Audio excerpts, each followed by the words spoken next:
नमस्कार दोस्तों, शुभ संध्या। कैसे आप सभी? उम्मीद है कि सब बहुत ही अच्छे होंगे। आप सभी का आपके अपने चैनल लर्निंग बाय संजना में स्वागत है। इस समय शाम को 7 बजे हम लोग यूरोपीय प्रागैतिहासिक चित्रकला पढ़ रहे हैं, जिसमें हम लोगों ने क्रीट, माइसिनियन और मिस्र, गुफा ये सारा कंप्लीट कर लिया है। आज इसके आगे 5वां चैप्टर पढ़ने जा रहे हैं, जिसका नाम है पुनरुत्थान कालीन कला। ठीक है। हो सकता है कि आज से पहले या कल से पहले आप लोगों को क्लास बोर लग रही हो, अच्छा ना लग रहा हो, क्योंकि थ्योरी जो है वो सबको बोर लगती है। लेकिन एक बात कहना चाहेंगे कि भले ही आप स्पीड बढ़ा के डबल स्पीड में इसको देखें, लेकिन चलते फिरते देखिएगा ज़रूर, क्योंकि यदि आपका पहले नंबर पे तो बेसिक आपका मजबूत होना चाहिए, दूसरे नंबर पे आपको थ्योरी कंप्लीट करनी चाहिए। जब तक आपकी थ्योरी कंप्लीट नहीं होगी तब तक आप क्वेश्चन नहीं लगा सकते। अगर आपने थ्योरी कंप्लीट कर ली है तो क्वेश्चन आपको हलवा लगेगा, ठीक है, और नहीं लगाया तो गाजर का हलवा लगेगा। क्यों? उसको पहले घिसेंगे, उबालेंगे, मेहनत करेंगे, और ऐसे आपको सूजी का हलवा लगेगा। फटाक से भूंजा बनाया, हो गया, है ना। तो जो नए आए हैं वो चैनल को सब्सक्राइब कर लेंगे, लाइक करेंगे, शेयर करेंगे, और वीडियो देखने के बाद अपना फीडबैक देना बिल्कुल भी नहीं भूलेंगे। पुराने वाले सभी साथी, भाई, बंधु, मेंबर, वो भी चैनल को शेयर करना बिल्कुल भी नहीं भूलिएगा। ये आपका दायित्व होता है कि आप अपनी प्यारी सी दोस्त लर्निंग बाय संजना के चैनल को शेयर करें, उसको ब्रॉड करें, उसके फैमिली के मेंबर को और बढ़ाएं। तो ज़्यादा समय लेते हुए नहीं, यानी ज़्यादा समय नहीं लेते हुए हम लोग स्टार्ट करते हैं आज का अपना चैप्टर पुनरुत्थान कालीन कला, जिसका टाइम पीरियड क्या है? 1300 से 1350 ईस्वी और 1520 से 1530 ईस्वी। 1300 से 1350 ईस्वी के लगभग और 1520 से 1530 ईस्वी के लगभग। लेकिन इसको पढ़ने का तरीका क्या है? 1300 से 1520 ईस्वी तक पुनरुत्थान कालीन का समय था। कभी कभी आता है 1350 से 1530, ठीक है। इस तरह से इसका टाइम पीरियड आता है, ये भी आता है, ये भी आता है, ठीक है। तो चलिए स्टार्ट करते हैं। ये है शैलखंडों की राजकुमारी, जिसको कि लियोनार्डो दा विंची ने बनाया था। ये लुव्र पेरिस में संग्रहित है, और इसी का दूसरा नाम क्या है? वर्जिन ऑफ दी रॉक्स, ठीक है। चलिए, प्राचीन शास्त्रीय कला के प्रति पुनरुत्थान कलाकारों की क्या भावना थी? तो इनकी नवीन व्याख्या करना भावना थी। थोड़ा सा इसको पतला कर लेंगे, चलिए, ठीक है। अब पुनरुत्थान किसे कहते हैं? 14वीं से 16वीं सदी के मध्य इटली तथा अन्य देशों की कला में जो नवजागरण हुआ, यानी पुनः से जागना, पुनः से कोई चीज गिर गई उसको उत्थान करना, उठाना, उसी को क्या कहते हैं? पुनरुत्थान। अगर इसको तोड़ के बच्चों की लैंग्वेज में पढ़ेंगे तो कैसे पढ़ेंगे? पुनरुत्थान, यानी दोबारा से उठाना। नेक्स्ट है, पुनरुत्थान कला का केंद्र कहाँ था? तो ये इटली में था। और पुनर्जागरण कला किस देश में फूली फली? तो इटली में ही फूली फली। मानवतावाद किसकी कुंजी है? तो पुनरुत्थानवाद की। पुनरुत्थानवाद किसकी कुंजी क्या है? तो मानवतावाद। और पुनरुत्थान कला शैली किस पर आधारित थी? तो ये मानवीयता पर आधारित थी। क्वेश्चन 1 है, शब्द घूम गया है। पुनर्जागरण कालीन चित्रकला किसके लिए प्रसिद्ध है? तो ये रेखीय परिप्रेक्ष्य, ठीक है, रेखीय परिप्रेक्ष्य, स्वाभाविक आकार, छाया प्रकाश योजना, इनके लिए ये प्रसिद्ध है, ठीक है। नेक्स्ट है, इटालियन चित्रकला का मुख्य केंद्र क्या था? तो फ्लोरेंस, इटली में ही फ्लोरेंस का कौन सा शासक कला संरक्षण के लिए जाना जाता है? फ्लोरेंस का कौन सा शासक कला संरक्षण के लिए जाना जाता है? तो लॉरेंजे डी मेडिसी इसको कला संरक्षण के लिए जाना जाता है। अब फ्लोरेंस प्रसिद्ध है किस लिए? तो उत्तम रेखांकन के लिए। इटली का दूसरा प्रधान कला केंद्र कौन सा था? तो वेनिस। पहला फ्लोरेंस था, दूसरा कौन सा है? वेनिस। और वेनिस के लिए किस लिए जाना जाता है? तो वेनिस अपने रंग संयोजन के लिए जाना जाता है। वेनिस अपने रंग संयोजन के लिए जाना जाता है। इसीलिए तो उसमें ग्रिफिथ महोदय ने अपना स्टेटमेंट दिया ना अजंता के लिए कि फ्लोरेंस के चित्रकार इतना अच्छा रेखांकन नहीं कर सकते, वेनिस के चित्रकार इतना अच्छा रंगांकन नहीं कर सकते जितना अजंता के चित्रकारों ने भाव प्रदर्शन किया है। याद है ये वाला स्टेटमेंट। नेक्स्ट है the founder of Italian painting कौन था? तो Cimabue. The founder of Italian painting का जन्मदाता तो Cimabue. Father of the modern painting किसे कहा जाता है? Father of the modern painting, आधुनिक चित्रकला का जन्मदाता तो जियोत्तो को। पिता, जन्मदाता पिता। पुनर्जागरण काल की कला को जन्म दिया था किसने? जियोत्तो ने, क्योंकि ये गोथिक के अंतिम चित्रकार थे। और आद्य पुनर्जागरण का महान चित्रकार किसे कहा जाता है? तो जियोत्तो को कहा जाता है। यूरोप के प्रारंभिक पुनर्जागरण युग की कला का समय क्या था? तो 1350 से 1500, कभी कभी 1300 से 1520 भी आता है। ऊपर अभी हम लोगों ने देखा है ना ये। पुनर्जागरण काल का शिखर काल क्या था? शिखर काल तो 1500 से 1527। उच्च पुनर्जागरण काल के चित्रकारों की मंजी हुई परिष्कृत परिमार्जित चित्रण शैली किस नाम से विख्यात है? तो ग्रांड स्टाइल के नाम से विख्यात है। मंडे से हम चित्रकारों की श्रृंखला स्टार्ट करने जा रहे हैं अलग से फिर से। हालांकि अभी पढ़ाया जा चुका है, यही श्रृंखला चल रही थी, पढ़ाया जा चुका है, लेकिन उसका टाइम अलग रखेंगे। ज़्यादा लंबी क्लास नहीं होगी, 1, 2 या 3, इससे ज़्यादा चित्रकार नहीं। ज़्यादा से ज़्यादा 3, कम से कम 2 चित्रकार पढ़ाएंगे। टाइम आप लोग बताइएगा कि कौन सा टाइम हमको देना है। हम पोल डालेंगे, पोस्ट में आप लोग देख लीजिएगा। मंडे से वो स्टार्ट होगा ताकि आप लोगों की थ्योरी इधर चलती रहे। शाम को 7 बजे, दिन में आप प्रैक्टिस करो और एक समय जो देंगे उसमें आप लोग चित्रकार कवर करते चलो, ठीक है। कहीं से भी छोड़ना नहीं है। पुनर्जागरण काल के 2 प्रसिद्ध कलाकारों के समुच्चय का सही चुनाव कीजिए जो उत्तम चित्रकार एवं मूर्तिकार दोनों थे। तो कौन? माइकल एंजेलो और आंद्रिया देल वेरेशियो। ये दोनों कौन थे? पुनर्जागरण काल के उत्तम चित्रकार भी थे और मूर्तिकार भी थे।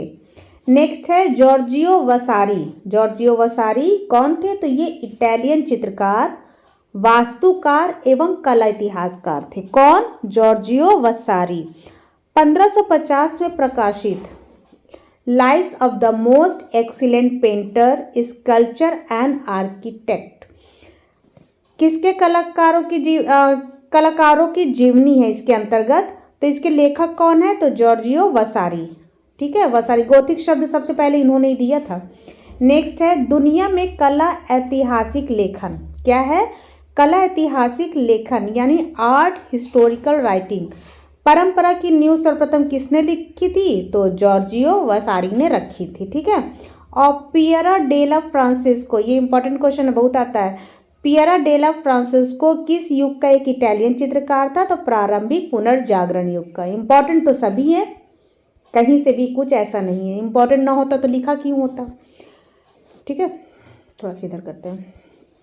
किसने 1468 से 70 ईस्वी के मध्य तैल व टेम्परा माध्यम से पैनल पर मसीह का ध्वज को चित्रित किया था? तो पियरा डेला फ्रांसेस्का ने, जो कि प्रारंभिक पुनर्जागरण के चित्रकार थे। किसे monarch of the science of painting कहा जाता है? क्या कहा जाता है? Monarch of the science of painting किसको कहा जाता है? तो पियरा डेला फ्रांसेस्का को कहा जाता है। नेक्स्ट है पुनर्जागरण कालीन वास्तुकला का पिता किसे कहते हैं? तो फिलिप्पो ब्रूनालेसी को कहते हैं। किसको कहते हैं? फिलिप्पो ब्रूनालेसी को कहते हैं। वास्तुकला में रेखीय परिप्रेक्ष्य की शुरुआत करने वाला इतालवी वास्तुकार एवं डिजाइनर था। कौन? तो फिलिप्पो ब्रूनालेस्की। टाइम पीरियड 1377 से 1446 ईस्वी। नेक्स्ट है वीनस का जन्म, the birth of Venus. Canvas पर टेम्परा माध्यम में कृति बनी है, संग्रहित है, उफिजी फ्लोरेंस में सुरक्षित है। किस पुनरुत्थानवादी चित्रकार ने निर्मित किया था? तो बोत्तिचेली। बोत्तिचेली कौन थे? ये पुनरुत्थानवादी चित्रकार थे। इनके चित्र का नाम क्या है? वीनस का जन्म। किस माध्यम में बना है? कैनवास पर। टेम्परा माध्यम में। सुरक्षित कहाँ है? उफिजी में। उफिजी कहाँ है? फ्लोरेंस में। ठीक है। नेक्स्ट है सांद्रो बोत्तिचेली की एक पेंटिंग, नाम क्या है? यंग मैन होल्डिंग आ राउंडेल। यंग मैन होल्डिंग आ राउंडेल 1480 में बना है। पॉपुलर कास्ट पर टेम्परा से बना है। कब? 28 जनवरी 2021 को सोथबी द्वारा न्यूयॉर्क में एक नीलामी में कितने रुपए में बिकी थी? तो 92 मिलियन डॉलर में, करीब 67 अरब रुपए में। वो वाला जो आ जाता है ना, उसको पढ़ने में कितनी प्रॉब्लम होती है में। नेक्स्ट है पैरेगन ग्रंथ किसके द्वारा रचित है? लियोनार्डो दा विंची के। किसके द्वारा? लियोनार्डो दा विंची के। और लियोनार्डो द्वारा प्रस्तावित किसे दैवीय समानुपात, द डिवाइन प्रपोर्शन के रूप में जाना जाता है? तो गोल्डन रेशियो को। ठीक है। लियोनार्डो द्वारा प्रस्तावित किसे दैवीय समानुपात यानी कि द प्रपोर्शन, डिवाइन प्रपोर्शन के रूप में जाना जाता है? तो गोल्डन रेशियो को।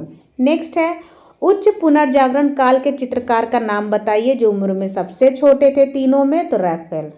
आगे एक लाइन जोड़ दिया है, दिमाग में रखिएगा। पुनर्जागरण काल में रैफेल द्वारा बनाई गई painting the school of Athens कब बनाया था? 1509 से 11 ईस्वी के मध्य। एपोस्टोलिक पैलेस वेटिकन सिटी में का माध्यम क्या है? फ्रेस्को। कहाँ पे बनाया था? एपोस्टोलिक पैलेस वेटिकन सिटी में। ये अंग्रेजों का नाम पढ़ते पढ़ते ना इंसान तोतला हो जाता है।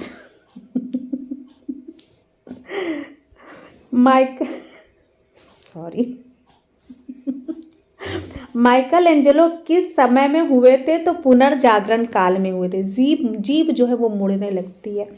माइकल एंजेलो का जन्म कब और कहाँ हुआ था? तो 6 मार्च 1475 को इटली के कैप्रेस में। अब तो सही हो गया, इसके पहले जो 4 लेसन था ना उसमें तो दिमाग खराब हो गया था। उस चित्रकार का नाम बताइए जो कि मूर्तिकार भी हैं? तो माइकल एंजेलो। इसके पहले वाला एक लाइन फिर से देख लेते हैं, उसमें हंसी आ गई थी। माइकल एंजेलो का जन्म कब और कहाँ हुआ था? मोस्ट इंपॉर्टेंट है, तो 6 मार्च 1475 को इटली के कैप्रेस में हुआ था। ठीक है। नेक्स्ट है उस चित्रकार का नाम बताइए जो मूर्तिकार भी थे? तो माइकल एंजेलो। ये चित्रकार, मूर्तिकार, कवि यानी कि कवि, हाँ कवि तो कवि होता है, कवि, ये सब ये थे।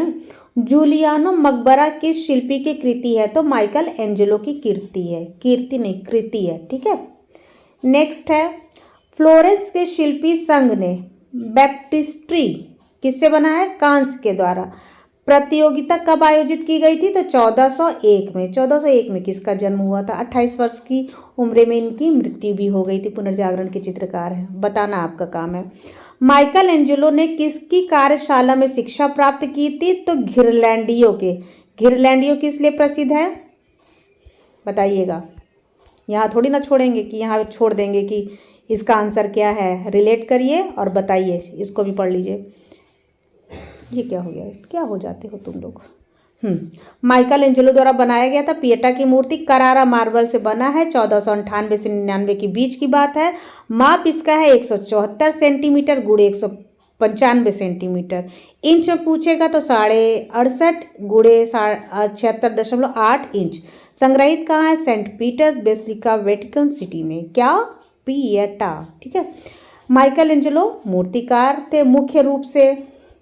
नेक्स्ट क्वेश्चन, माइकल एंजेलो की नारी आकृतियों में निम्न में से कौन सी विशेषता मिलती है? तो पुरुषत्व की। माइकल एंजेलो द्वारा निर्मित पिएटा 1498 से 1499 की बात है कि प्रसिद्ध मूर्ति कहाँ सुरक्षित है? तो वेटिकन सिटी के सेंट पीटर्स बेसिलिका में। नेक्स्ट है रोंदनिनी पिएटा 1552 से 1564 ईस्वी, संगमरमर 195 सेंटीमीटर ऊंची है और ये कैस्टेलो स्फार्जस्को मिलान में संग्रहित है। मूर्ति को किसने बनाया था? तो माइकल एंजेलो ने। कौन सी मूर्ति? रोदनी पिएटा की बात हो रही है। नेक्स्ट है माइकल एंजेलो द्वारा निर्मित मूर्ति डेविड 1501 से 1504 के बीच की बात है, का माध्यम है करारा मार्बल। किससे? करारा मार्बल। माइकल एंजेलो की मूर्ति डेविड की ऊंचाई कितनी है? तो 17 फीट है। ठीक है, डेविड की ऊंचाई 17 फीट है। नेक्स्ट है डेविड बड़ा है, पिएटा छोटी है। माइकल एंजेलो की, दोनों भाई बहन थे, तो डेविड बड़ा भाई था, पिएटा छोटी बहन थी। माइकल एंजेलो की डेविड मूर्ति कहाँ संग्रहित है? तो academy of fine arts Florence में। पॉप जूलियस द्वितीय का मकबरा किसने बनवाया था? तो अपने माइकल एंजेलो ने बनवाया था। देखिए कहीं आसपास देख रहे होंगे। इतालवी उच्च पुनर्जागरण कलाकार Michelangelo Buonarroti, Michelangelo Caravaggio, Michelangelo Buonarroti की संगमरमर मूर्ति मोसेस 1513 से 15 के बीच है, बात चल रही है। वर्तमान में कहाँ सुरक्षित है? तो सैन पिएत्रो इन विंकोली, कहाँ है ये? रोम इटली में। ठीक है, नेक्स्ट है 1513 से 16 की बात है। संगमरमर की 2.15 मीटर यानी 7 फीट 4 इंच ऊंची माइकल एंजेलो द्वारा निर्मित मूर्ति, क्या? मरते हुए दास, डाइंग स्लेव, इंपॉर्टेंट, इनके तो सारे इंपॉर्टेंट। कहाँ सुरक्षित है? लुब्र पेरिस में सुरक्षित है। नेक्स्ट है agony and ecstasy, agony and ecstasy 1965 की बात है। फिल्म किस चित्रकार की कहानी है? तो माइकल एंजेलो की। पुनरुत्थान काल में इटली के किस मूर्ति शिल्प ने कॉपर स्मेल्टिंग प्रोसेस से ढलाई की थी? तो डोनातेल्लो ने। और डेविड के मूर्तिकार कौन है? प्रारंभिक की बात हो रही है, माइकल एंजेलो से पहले की बात हो रही है, तो डोनातेल्लो। परंतु माइकल एंजेलो की डेविड की मूर्ति सर्वाधिक प्रसिद्ध है। नेक्स्ट है वीर नायक का आदर्श पुनरुत्थान कला में किस मूर्तिकार ने सर्वप्रथम प्रस्तुत किया? डोनातेल्लो ने। वीर नायक का आदर्श, वीर नायक का आदर्श पुनरुत्थान कला में किस मूर्तिकार ने सर्वप्रथम प्रस्तुत किया था? तो डोनातेल्लो ने।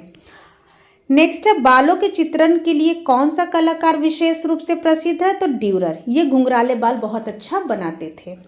नेक्स्ट है the great trifle car, the great trifle car किसकी कृति है? तो ड्यूरर की। ठीक है, इनका जन्म हुआ था 1471 में जर्मन में, ड्यूरर। हाँ, लव्स ऑफ जुपिटर किसकी रचना है? तो कैरावेजियो की। ये कहाँ के हैं? बारोक के हैं।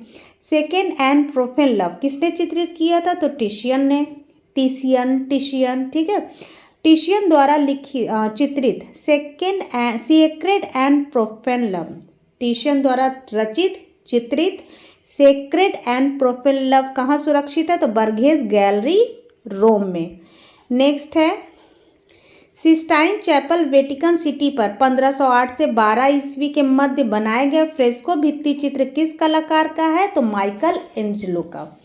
रैफेल द्वारा चित्रित सिस्टाइन मैडोना क्या है? तो ये एक वेदी चित्र है। क्या है? वेदी चित्र यानी ऑल्टर पीस। यूरोप की कला में किस कलाकार को डिवाइन पेंटर कहा जाता है? तो रैफेल को डिवाइन पेंटर कहा जाता है। उच्च पुनर्जागरण काल के चित्रकार का नाम बताइए, तो क्या नाम है? Raphael. School of Athens cysteine Madonna के चित्रकार का नाम क्या है? तो राफेल। उत्तर पुनरुत्थान काल में वेनिस का राफेल किसे कहा जाता है? तो पाओलो वेरोनीस को हम किस नाम से जानते हैं? वेनिस के राफेल के नाम से जानते हैं। नेक्स्ट है शैल खंडों की राजकुमारी या फिर कुमारी, यानी कुमारी अर्थात वर्जिन। तो वर्जिन ऑफ द रॉक्स किसे कहते हैं? किसकी कृति है? तो लियोनार्डो दा विंची की। ठीक है, the virgin of the rocks ये किस पे बना है? तो वुड पैनल पे बना है, ऑयल से। ठीक है, नामक दो मौलिक संस्करण जिसके चित्रकार कौन है? Leonardo da Vinci. कहाँ सुरक्षित है? लुब्र संग्रहालय में। लुब्र संग्रहालय कहाँ? पेरिस में। और दूसरी इसकी प्रति कहाँ है? तो नेशनल गैलरी ऑफ लंदन। दोनों जगह ये सुरक्षित है। प्रसिद्ध जर्मन प्रिंट, अगर ये क्वेश्चन आता है ना तो दोनों गैलरी का नाम नहीं आएगा, किसी एक गैलरी का नाम आएगा। ठीक है, जर्मन प्रिंट मेकर ड्यूरर द्वारा निर्मित क्या नाम है? The life of virgin. The life of virgin ये एक चित्र श्रृंखला है, 19 चित्रों का श्रृंखला है। माध्यम क्या था? वुडकट। इन्होंने वुडकट से बनाया था, इनग्रेविंग माध्यम से। The adoration of Maggi, 2 minutes. The adoration of Maggi ये लकड़ी पर तैल से बना है। किसका आरंभिक चित्र है? तो लियोनार्डो का है, लियोनार्डो दा विंची। विंची एक गांव था इसलिए इनके नाम के आगे विंची लगता है। इनकी मम्मी का नाम क्या था? कैटरीना। नेक्स्ट है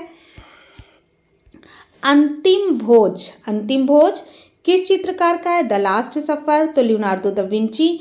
और इंडियन में अंतिम भोज किसने बनाया? किसी दो कलाकार का नाम बताइएगा, ज़्यादा का नहीं पूछेंगे, सिर्फ दो का बनाया। तो कई लोगों ने सिर्फ दो का बनाया, बताइएगा जो फेमस है। इतालवी चित्रकार लियोनार्डो दा विंची द्वारा बनाई गई प्रसिद्ध पेंटिंग नाम क्या है? द लास्ट सपर, 15वीं शताब्दी का अंतिम भोज। कहाँ है? तो ये मिलान शहर के सांता मारिया डेल ग्राजी चर्च में है। ठीक है। बड़ा भाग, निमेसिस, बड़ा भाग्य किसकी कृति है? तो अल्बर्ट ड्यूरर की। बड़ा भाग्य किसकी कृति है? अल्बर्ट ड्यूरर की। तैल चित्रण का आविष्कार किसने किया था? तो फ्लेमिश कलाकार जॉन वॉन आइक तथा ह्यूबर्ट वॉन आइक ने तैल चित्रण का आविष्कार किया था। ठीक है। और जॉन वॉन आइक का सबसे प्रसिद्ध चित्र क्या है? दी अर्नोल्फनी पोर्ट्रेट 1934 की है। ऑयल ऑन ओक, ओक वृक्ष जो होता है, ओक, नेशनल गैलरी लंदन में सुरक्षित है। प्रतिनिधित्व करता है परिणय शपथ का, परिणय शपथ का। ठीक है। पुनरुत्थान काल का वह कलाकार जो ईसा की सूली का चित्र बनाते समय निरंतर रोता रहता था, तो क्या नाम था उनका? फ्रा एंजेलिको। ये ईसा को सूली पर चढ़ा हुआ जब बनाते थे तो लगातार ये रोते रहते थे। वीनस की कला में तैल माध्यम को प्रचारित करने वाला, वेनिस की कला में, नॉट वीनस, वेनिस की कला में तैल माध्यम को प्रचारित करने वाला चित्रकार एंतोनेल्लो मसीना थे। ठीक है। किस चित्रकार के चित्रों में या तो संगीत संबंधी विषयों का चित्रण हुआ है या वे संगीत के समान मनस्थिति उत्पन्न करते हैं? तो वेनिस के पुनरुत्थान कालीन चित्रकार जिनका नाम है जॉर्जियन। ठीक है। ये बांसुरी बजाते थे। छाया प्रकाश का प्रयोग करते समय काष्ठ मुद्रण करने वाले 6 पुनरुत्थान कालीन प्रथम चित्रकार कौन थे? तो पार्मिजियानिनो। मृत्यु संबंधी चित्रमालाओं की रचना किसने की थी? तो हॉन्स होल्बिन कनिष्ठ ने। कैसी चित्र रचना की थी? मृत्यु संबंधी। ठीक है। नेक्स्ट है मृत्यु का नाच, द डांस ऑफ डेथ। मृत्यु के का खा गा शीर्षक से चित्रमालाओं को किसने तैयार किया था? तो हॉन्स होल्बिन कनिष्ठ ने। रेनेसा चित्रकार जो छापाकार भी था, ड्यूरर। नेक्स्ट है अल्बर्ट ड्यूरर के सबसे प्रसिद्ध काष्ठ उत्कीर्णों की श्रृंखला का नाम बताइए? तो एपोकेलिप्स। नेक्स्ट है ड्यूरर को श्रेष्ठ रंगसाज किन चित्रों से ने सिद्ध किया? तो गुलाब के हारों वाली मैडोना और चिकित्सक के मध्य ईसा ने। इन चित्रों ने इनको श्रेष्ठ रंगसाज साबित किया था। आदम हव्वा के चित्रों में अल्हड़ नव युवती के समान हव्वा का अंकन किस जर्मन चित्रकार ने किया था? तो लूका क्रेनेक ने। किसका? आदम और हव्वा का चित्रण अल्हड़ नव युवती के समान किया था। कला के विज्ञान का सम्राट किसको कहा जाता है? तो पियरा देला फ्रांसेस्को को कला के विज्ञान के सम्राट के नाम से जानते हैं। नेक्स्ट है किसी भी कलाकार के आत्मचित्र, ऑटोबायोग्राफी की बात है, कि सर्वप्रथम पांडुलिपि यूरोप में कहाँ मिलती है? तो फ्लोरेंस निवासी शिल्पी लॉरेंस गिबर्टी द्वारा लिखित आत्मचरित्र में। नेक्स्ट है पुनरुत्थान काल में दृश्य चित्रण का पिता किसे कहा जाता है? तो नीदरलैंड के कलाकार जोसिम पेटनीर को। नेक्स्ट है किस कलाकार के चित्र में युवा लियोनार्डो ने दूत तथा पृष्ठभूमि का अंकन किया था? तो वेरेचियो के ईसा का 32वां चित्र में। ठीक है। नेक्स्ट है रेप ऑफ यूरोपा चित्र किसने बनाया था? तो वीनस ने बनाया था। The rape of daughter of the Leucippus किसने बनाया था? तो ये रूबेंस ने बनाया था। इसी क्वेश्चन उस दिन अटक गए थे हम। वीनस ऑफ उर्बाइनो का चित्रकार कौन है? तो टिशियन है। सीक्रेट एंड प्रोफेन लव शीर्षक से एक फिल्म किसके द्वारा निर्देशित की गई है? तो विलियम डेसमंड टेलर के द्वारा। ठीक है। स्पीड तो नहीं है ना, बताइएगा। सांद्रो बोत्तिचेली के प्रसिद्ध कलाकार कौन थे? तो इटली का। सांद्रो बोत्तिचेली कहाँ का प्रसिद्ध कलाकार था? तो इटली का था। नेक्स्ट है the book of human proportion ग्रंथ किसने लिखा? तो अल्बर्ट ड्यूरर ने लिखा। 1471 में इनका जन्म हुआ था। कहाँ हुआ था? जर्मन में हुआ था। ठीक है। नेक्स्ट है नाइट तथा डेथ एंड द डेविल किसकी पेंटिंग है? ड्यूरर की। पेरिस का निर्णय रूबेंस का। स्नानार्थी माइकल एंजेलो की। इटली का वयोवृद्ध कलाकार टिशियन, ठीक है, ध्यान रखिएगा, सारे इंपॉर्टेंट हैं। माइकल एंजेलो की 12 संतों की मूर्तियां कहाँ है? तो सेंट पीटर्स गिरजाघर में। आई स्कल्पचर हु पेंटेड किसे कहा जाता है? तो माइकल एंजेलो को कहा जाता है। नेक्स्ट है the life of the virgin coat of arms, किसका प्रसिद्ध चित्र है? Durer. Christ on the throne being mocked की रचना किसने की थी? अल्बर्ट ड्यूरर ने की थी। और अल्बर्ट ड्यूरर का जन्म बताया जा चुका है, 1471 में जर्मनी में हुआ था। ट्रांसफिग्रेशन का चित्र किसने बनाया था? तो राफेल ने बनाया था। 1503 से 6 के मध्य 77 सेंटीमीटर गुणे 53 सेंटीमीटर यानी कि 30 गुणे 21 इंच आकार के पोपलर लकड़ी के पैनल पर तैल रंग से निर्मित विश्व का सर्वाधिक प्रसिद्ध चित्र मोनालिसा के चित्रकार कौन है? तो लियोनार्डो दा विंची। मोनालिसा किसका चित्र है? लियोनार्डो दा विंची का है। कब बनाया गया था? 1503 से 6 के बीच में बनाया गया। इंच में इसका माप क्या है? तो 30 गुणे 21 इंच। सेंटीमीटर में क्या है? तो 77 गुणे 53। किस माध्यम में बना है? तो पोपलर की लकड़ी में बना है। कहाँ संग्रहित है? तो लुव्र संग्रहालय पेरिस में, ठीक है। नेक्स्ट बाय बाय हो गया। तो आज के लिए बस इतना ही, ठीक है। इसको आप लोग एक बार पढ़ लीजिएगा, स्टार्टिंग का फर्स्ट वीडियो से पढ़ लीजिएगा ताकि अच्छे से समझ में आए। वो थोड़ा ज़्यादा टफ है, उसकी लैंग्वेज भी टफ है, तो अच्छे से पढ़ लीजिएगा, बहुत ध्यान से पढ़िएगा। और जिसको लगे कि लंबी वीडियो है तो वो स्पीड में स्किप कर करके पढ़ेगा, स्किप जो बोलते हैं वो स्किप कर दीजिएगा, ठीक है। और स्पीड बढ़ा के चलते फिरते पढ़ लीजिएगा, क्योंकि 7 बजे के समय ये आपका वीडियो पोस्ट हो जाता है, आप लोगों को मिल जाता है। उस समय चाय पानी का टाइम रहता है, किचन में लगाइए। लड़कियां हैं तो किचन में लगाइए, बॉयज़ हैं तो वो जिम उम करते हो तो वहाँ लगा लो, लेकिन सुनते रहो। कुछ भी करो, सिर्फ पढ़ाई। यहाँ तक कि अगर गहरी नींद में सो जाओ तब भी 125 क्वेश्चन का सेट लगना चाहिए। बिल्कुल नींद में भी सेट करो और बताओ कि कौन से क्वेश्चन में डाउट है, ठीक है। ये होती है पढ़ाई। तो मिलते हैं कल की वीडियो में, तब तक के लिए थैंक यू, बाय, नमस्ते। शुभ रात्रि बिल्कुल नहीं कहेंगे, क्योंकि आज से शुभ रात्रि नहीं, अब शुभ प्रभात, क्योंकि एग्ज़ाम डेट आ गई है। अब रात नहीं, स्टूडेंट का रात नहीं होता है, स्टूडेंट की रात नहीं आती कभी, ठीक है।